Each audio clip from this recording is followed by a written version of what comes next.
ሰላም የቱና ኒውስ ቤተሰቦች እንደምን ቆይታችኋል? ለቻናላችን አዲስ ከሆናችሁ ሰብስክራይብ ማድረጓን እንዳትረሱ።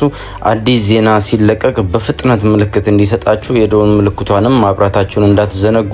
ፕሬዝዳንት ዶናልድ ትራምፕ ከኢራን ጋር የተደረሰው የሰላም ስምምነት በጥሩ ሁኔታ ላይ በመሄድ ወደ ሁለተኛ ደረጃ ደርሷል ቢሉም ዝርዝር ከመስጠት ግን ተቆጥበዋል። ከ3 ወራት በላይ የቆየውን ጦርነት ለማስቆም ከስምምነት የተደረሰው እሁድ ዕለት ቢሆንም እስካሁን ሙሉ የስምምነት ዝርዝር ግን ይፋ አልተደረገም።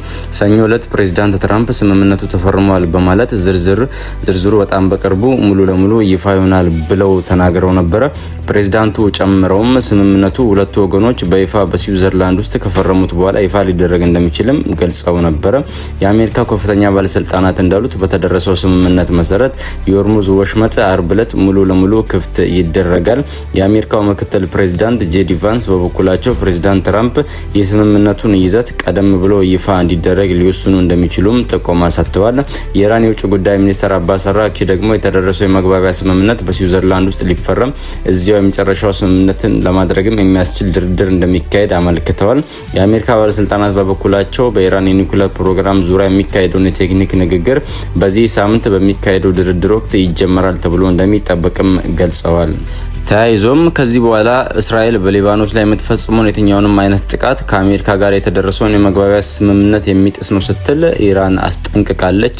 የኢራኑ የውጭ ጉዳይ ሚኒስትር አባስ አራግቺ እንዳሉት ስምምነቱ ሲደረስ በአንድ በኩል ኢራን እና ሄዝቦላህ በሌላ በኩል ደግሞ አሜሪካና እስራኤል ሆነው ነው በማለት የእስራኤልን ጥቃት እንዲቆም አሳስበዋል። አራግቺ አጽንኦት ሰጥተው እንደተናገሩት በሊባኖስ ያለው ጦርነት ማብቃት ከአጠቃላዩ ጦርነት ማብቃት ተነጥሎ የሚታይ አይደለም። ጦርነቱ ማብቃት በተጨማሪም የወረራ ማብቃትንም የሚያካትት ነው ሲሉ ተደምጠዋል። በዚህ መሰረት ከዚህ በኋላ የእስራኤል ወረራ በሊባኖስ መሬት ላይ የሚቀጥል ከሆነ የተደረሰውን የመግባቢያ ስምምነት ጥሰት ነው ብለን በእኛ በኩል እንመለከተዋለን ሲሉ አራግቺ አስጠንቅቀዋል። ይህ የኢራን የውጭ ጉዳይ ሚኒስትር ንግግር የተሰማው እስራኤል በደቡባዊ ሊባኖስ ወደሚገኙ ወታደሮች እየተጠጉ ነበር ያለቻቸው ሽብርተኞች ላይ ጥቃት መፈጸሟን ካሳወቀች በኋላ ነው። የሊባኖሱ ሂዝቦላህ ቡድን በበኩሉ ለእስራኤል ጥቃት ምላሽ ሚሳኤሎችና ድሮኖችን ማስወንጨፉን ተናግሯል። አሜሪካና ኢራን ከስምምነት መድረሳቸው ይፋ ከሆነ በኋላ እስራኤል የደህንነት ቀጠና ባለችው የሊባኖስ ግዛት ውስጥ ኃይሎቿ እንደሚቆዩ አሳውቃለች። በርካታ የእስራኤል መንግስት ባለስልጣናት በአሜሪካና በኢራን መካከል የተደረሰውን መግባቢያ ስምምነት እያወገዙም ይገኛሉ። ሌላኛውና አስገራሚው በሰሞኑ የብዙዎችን ጆሮ ስቦ የነበረው አሜሪካ $300 ሚሊዮን ለኢራን ልትሰጥ ነው መባሉን ትራምፕ ማስተባበላቸው ነው። አሜሪካና ኢራን ከስምምነት ከደረሱ በኋላ አሜሪካና አጋሮቿ ከፍተኛ መጠን ያለው ገንዘብ ለኢራን መልሶ ግንባታ ይሰጣል መባሉን ፕሬዝዳንት ዶናልድ ትራምፕ አስተባብለዋል።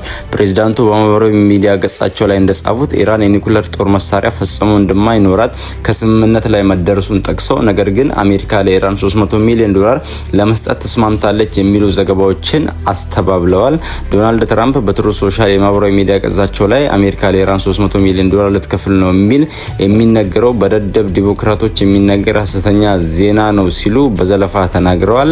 ኢራንና አሜሪካ ደረሱበት የተባለውና ራሳቸውን ፕሬዝዳንት ትራምፕ ፈርመውበታል የተባለው ጦርነቱን የሚያስቆመው የመግባቢያ ሰነድ ዝርዝር ዋነኛው ይዘት ይፋ አልሆነም። ነገር ግን ከኢራንና ከአሜሪካ በኩል እየወጡ ያሉ የስምምነት ይዘቶች ላይ አንዳንድ ልዩነቶች በግልጽ እየታዩ ነው።